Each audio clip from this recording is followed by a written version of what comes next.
All right, welcome to the deep dive. Today, we're going deep on something, well, really specific, Yeah. particular time and place. But honestly, it brings up these huge questions, questions that are like relevant to any profession. Whenever you're working within a political system. For sure.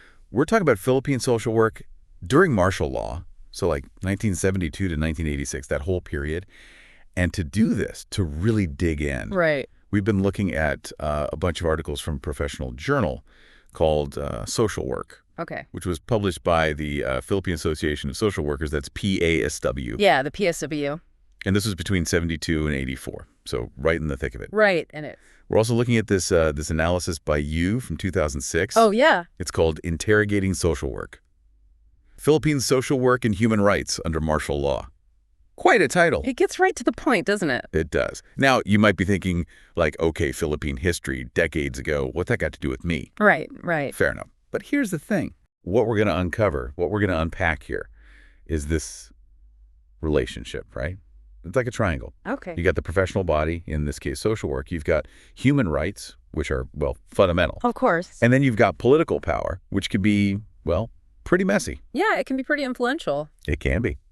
This deep dive is about understanding how the mainstream social work community in the Philippines, how they responded, to the serious human rights abuses happening under the Marcos regime, and how that was reflected in their own journal. Fascinating, yeah. So let's dive in. Where do we even begin with this? Well, I think we have to start with the context, right? What was going on in the Philippines? Yes, set the stage. Exactly. So you have Ferdinand Marcos, right? Uh-huh. He declares martial law on September 21st, 1972. And the reason he gave, lawlessness, violence, said the country needed a strong hand. Right, restoring order. That was the message. But a lot of people at the time, and historians looking back, they see it differently. They see it as a power grab. Consolidating power. Exactly, silencing the opposition. And there's another layer to this too. Yeah. It wasn't just about raw power. There was this whole development narrative attached to it. Big infrastructure projects, resource extraction, all that. Right, modernization. Right, modernization. But a lot of our sources point out something really important. The benefits of this development, they often ended up in the pockets of Marcos and his cronies. So not trickling down to everyone. Not exactly. And those who resisted these initiatives, they were often met with, well, let's just say it wasn't pretty. Harsh consequences. Exactly. So what we're seeing here, and I think this is something that might resonate with, with listeners today, is how easily a professional body can get tied up, entangled with the very power structures it might need to be critiquing. Yeah, it's like whose interests are being served here? Exactly. And that question becomes even more urgent when we look at the human rights situation under Marcos. Okay, so let's talk human rights abuses. What are we talking about here? Okay, we're talking about systematic violations of fundamental human rights. Things like freedom of speech, freedom of assembly, gone, the right to strike, suspended, media, censored. Marcos basically shut down the legislative branch. Wow. And the judiciary, the courts, they lost a lot of their independence too. So basically any checks and balances on his power just gone. Pretty much. And beyond those restrictions on basic liberties, we're talking about widespread arrests, arbitrary detentions, torture was used, people just disappeared. They called it salvaging. Salvaging. Yeah, it meant extrajudicial killings. And then there were massacres of civilians, too. It's just horrific. And were these isolated incidents? No. This was systematic. The scale of these abuses is just shocking. Kessler, his research from 1975 to 1985, he documents over 21,000 arrests, 737 disappearances, nearly 2,500 extrajudicial killings. And, that's probably just the tip of the iceberg. Yeah, I was going to say, are there other estimates? Oh, yeah. Other sources give even higher numbers, like 70,000 arrests and detentions, over 3,200 extrajudicial killings, around 35,000 cases of torture, according to McCoy. It's just mind-boggling. It is. Even Marcos himself, he admitted to Amnesty International back in '75 that they'd arrested, 50,000 people by that point? And that's his own admission. Exactly. So, this is the backdrop. This is the context. Widespread human rights abuses. Right. And the central question for our deep dive is this. How did the professional voice of social work, as it's represented in their journal, how did they address this reality? And how they respond to this. Exactly. And to get to that, we need to look at PASW. Okay, so back to the Philippine Association of Social Workers. Right. Founded in 1947. And it was the main professional organization for social workers in the Philippines for decades. And their relationship with the government, especially under Marcos, it was close. Close. Really close. I mean, the government was super involved in developing social work in the Philippines. In what way? Well, they provided scholarships, for one.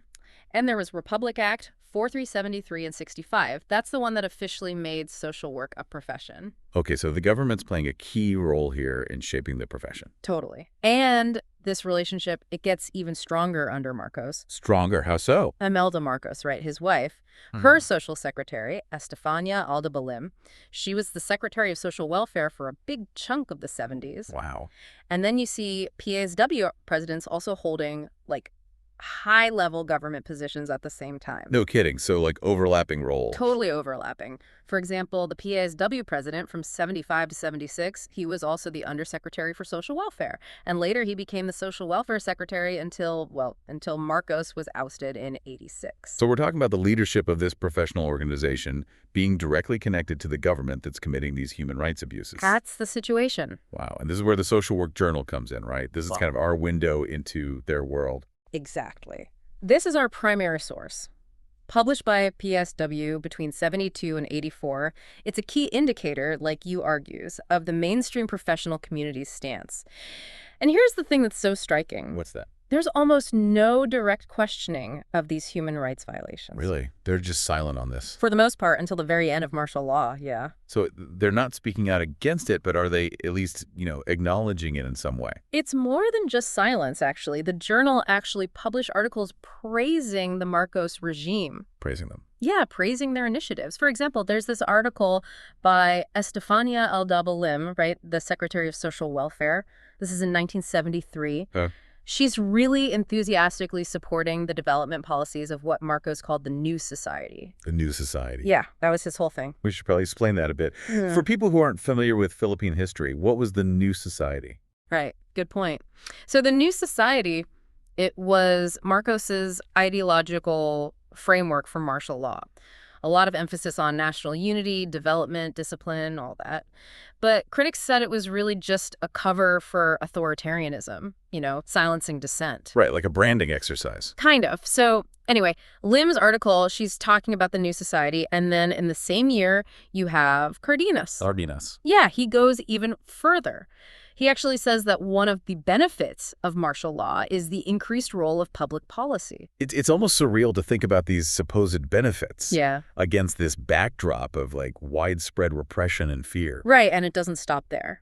Lim, she writes again in 76, and she talks about the Philippines as a reformist society under the leadership of, get this, a social revolutionary president. Wow, they're really laying it on thick. I know, right? And then Montez in 77, he calls martial law a democratic revolution. A democratic revolution. It's almost Orwellian, the way they're twisting the language. Totally. And it goes on. Corpus, same year, 77, he urges readers to get behind the New Society agenda. And then Benitez, in 1980, he's praising Marcos's national development strategy. So it's not just silence. It's active endorsement. Active and enthusiastic endorsement. And here's another layer to it. Yeah. It's not just positive portrayals. They're also using the regime's own language uncritically. Okay. Like, for instance, Montez, he talks about internalized change among Filipinos under the New Society, saying that's the true and lasting kind of change. Interesting. Yeah. And Fonvita, he argues that social workers, their goal should be to create a new civic culture for Filipinos in this new order.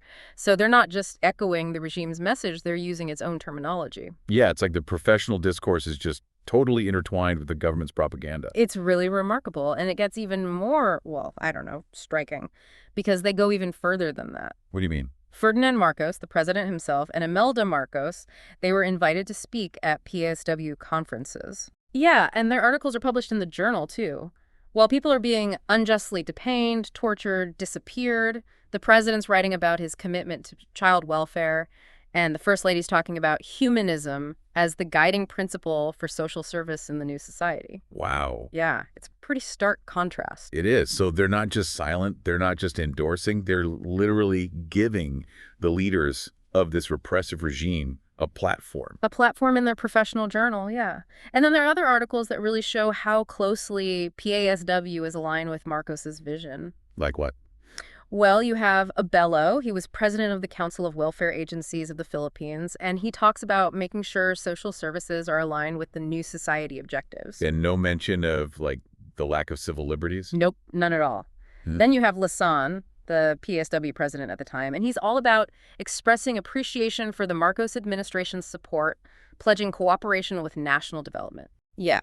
And later, Benitez, Cordero, and De Leon, they specifically talk about social work within Imelda Marcos's human settlements framework. So very much in line with the regime's priorities. Exactly. And even more than a decade after martial law is declared, Montez is writing about how Marcos created the new society to bring peace, order, land reform, education, employment, social services, all that. And there's no mention of the repression, the violence, the fear that defined those years for so many people. It's just a completely sanitized version of history. A very selective memory, for sure. It's pretty disturbing. So the journal is actively reinforcing the narrative of the regime. And then it gets even more complicated when you look at how they talk about social justice. Right, because they're not just ignoring it, they're trying to incorporate it, into their framework. How so? Well, you have government officials writing in the journal, and they're trying to present this new order as being based on social justice. Which is just, I mean, given the context, it's absurd. It is, but that's what they're doing. For instance, Cardenas, he talks about how the state's role is changing. It's going beyond just charity, he says. He argues that to address poverty, you need to make structural and institutional changes. Okay. And they even quote Marcos himself as saying that mass poverty and oligarchic wealth are the result of social arrangements. So they're acknowledging the systemic roots of poverty, right? Right. Lim, he talks about social welfare as an institutional function that's aimed at development from below. And Montez, he points to all these institutional and structural changes under martial law, saying they're meant to diffuse and democratize wealth. So basically they're arguing that the dictatorship is actually a vehicle for social justice. That's the argument. It's just, for so many people who live through that, it's just a complete distortion of reality. Absolutely.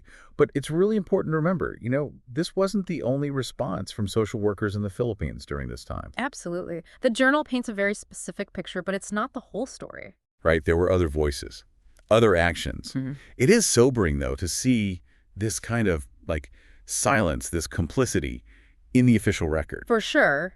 But there were people who did resist. Yeah, let's talk about those alternative responses, because I think it's important to show the full spectrum, Absolutely. So you have Solomon, right? He was a big figure in the NGO community, and he later became Secretary of Social Welfare after Marcos.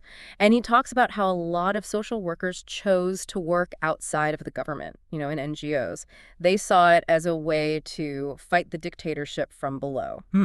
So avoiding co-optation. Exactly. And some new graduates, they actually joined the underground revolutionary movement. Wow. Yeah. And some university staff and students, they were involved in protests against the government. So active resistance. Yeah. And these actions, they weren't documented in the mainstream journal, but they were happening. So it shows you that there were different ways of responding. Right. It wasn't a monolith. Not at all. And the resistance wasn't just coming from social workers either. Oh, yeah. There was a whole broader movement, right? Absolutely. Our sources talk about opposition from student groups, peasant organizations, labor unions, religious groups, all sorts of people. And the creation of the Task Force Detainees of the Philippines, or TFDP. The TFDP? Yeah, that was huge. It was established by the Association of Major Religious Superiors of the Philippines in '74, and it became this really important human rights organization. Wow. And as the '80s went on, you saw this resurgence of activism, more and more demonstrations, and the alternative press started to grow. Yeah, and the Catholic Church, they became more vocal too, right? Exactly. They played a big role in the eventual downfall of the dictatorship. So all these alternative responses, they really highlight the specific stance that the mainstream social work journal is taking. Yeah, it makes it even more stark. Right. So the question is why? Why did the mainstream social work community, at least as represented by their journal, why did they largely side with the Marcos regime? That's the million-dollar question, isn't it? It is. And our sources, they offer a few possible explanations. Okay, let's hear them. Well, one big one is fear. You have these repressive laws under Marcos, right? You have people disappearing, being killed extrajudicially. Right, the stakes are high. Very high. The case of Primitivo Mijares, that's a stark example of what could happen if you spoke out. Yeah, and even a journal editor was reportedly censured for the content of your articles. Exactly. And they even used the color red on the cover of the journal once, and that was seen as like symbolic, a sign of resistance. Wow. Yeah. So there was a lot of government control and a real atmosphere of fear. And that could explain why people didn't criticize openly, but But it doesn't explain the active support. right. So fear is part of it, but there's more to it. Another explanation is maybe they just didn't have the theoretical grounding. Like maybe Philippine social workers at that time weren't as exposed to like a Western orientation on human rights. Hmm. So they didn't see it as central to their work. Maybe. Yeah. But then again, the Social Work Journal, it did have an article on human rights back in 1960. Oh, interesting. Yeah.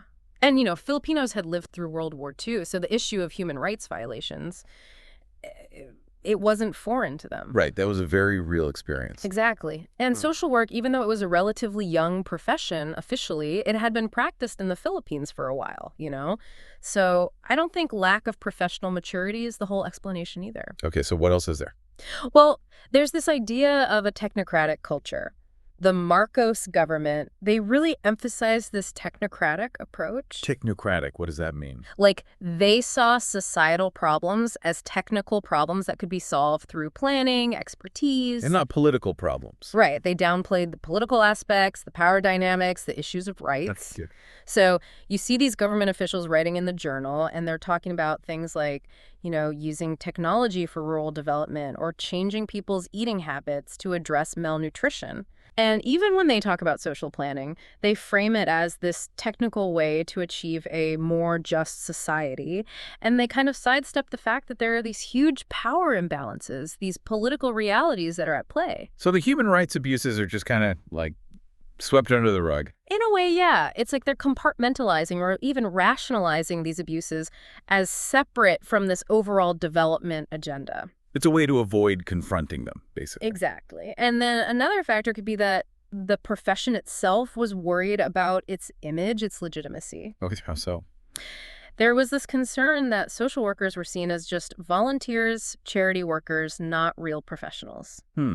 So they wanted to be taken more seriously. Right. And the early issues of the Social Work Journal, they really focused on developing basic professional skills, establishing credentials, that sort of thing. Okay. And they might have thought that to be taken seriously, they had to align themselves with the people in power, with the Marcos regime. And then there's this final and maybe even more unsettling possibility. What's that? That maybe there was some ideological alignment. You mean between the social work community and the Marcos regime? Yeah. Hughes suggests this in his analysis. He points to earlier research that showed this kind of conservative, upper-class leaning in the profession. Okay. And there's anecdotal evidence, too, like some social workers were reportedly happy when martial law was declared because they thought it would restore order. Wow. Yeah. And Cardenas, remember him? He talked about detaining subversives as rooting out weeds, and he called the new society a cleansing process. It's really chilling to hear that language. It is. So it seems like it's a combination of all these things, fear, maybe some theoretical limitations, the technocratic approach, wanting to boost the profession's status, and then, maybe some ideological agreement with the regime. And it all adds up to this response that, intentionally or not, ends up supporting a very unjust system. It's a lot to take in, honestly, and it makes you wonder, what are the lessons here? What can we learn from this? Big question. And, even after Marcos was ousted, there's still this reluctance to really grapple with what happened. What do you mean? Well, PASW, they did become more critical in the mid-'80s once the leadership changed and they had more financial independence. But when you look at the '90s, there's not a lot of strong criticism from them about the big policy changes happening then, like the rise of neoliberalism, privatization, all that. It's interesting. Yeah. Instead, they were focused on things like a Magna Carta for social workers that actually excluded people who weren't officially part of the profession. So still very inward looking. Very much so. And perhaps the most telling thing is Montes, right? The former PASW president who served under Marcos. Right. In 2000, he writes in the Philippine Encyclopedia of Social Work that social work flourished under Marcos. And there's just no acknowledgement of the human rights abuses. Wow, just completely glossing over it. Totally. And this lack of reflection, it's really significant, especially when you consider that the Philippines still struggles with human rights issues today. Yeah, absolutely. So what does all this tell us? What's the takeaway here? Well, there's this Filipino proverb that comes to mind. Ang hindi marunong lumingon sa pinanggalingan ay hindi makakarating sa parurungan. It means those who do not know how to look back to where they came from will not reach their destination. Powerful. It is. And it reminds us that looking back, critically examining our history, it's not about dwelling on the past. It's about understanding where we are now, how we got here, and where we need to go. We have the privilege right now to learn from what happened during martial law, to think about the values that shaped the social work community's response. It's not just about the Philippines, right? This is a universal question. How do professions respond to human rights violations? Exactly. And it's easy to look back and judge, but we have to remember these kinds of things, these subtle erosions of human dignity, they happen all the time. Even in societies that think they're more just, more developed. Look at the rights of non-citizens, asylum seekers, indigenous people, marginalized communities. They're under threat all over the world. Absolutely. So what are we left with? What's the final thought here? I think Hughes' analysis really gets to the heart of it. This deep dive, it makes us ask ourselves a crucial question. How does social work practice today? How does it respond to inequalities and human rights abuses? Are we doing enough to make sure that our profession isn't contributing to these injustices, even unintentionally? It's a challenging question, but it's one we have to ask. We do. And we have to keep asking it. We can't afford to be complacent. Absolutely. It's about being vigilant. It's about examining our own practices, the systems that we work in, and making sure that our values are truly aligned with justice, with human dignity. Well said. It's an ongoing process, a constant reflection. It is. Thanks for taking this deep dive with us. It's been a fascinating discussion. Thank you. And to our listeners, thanks for joining us. Keep asking those tough questions. Keep learning. Keep pushing for change. We'll see you next time on The Deep Dive.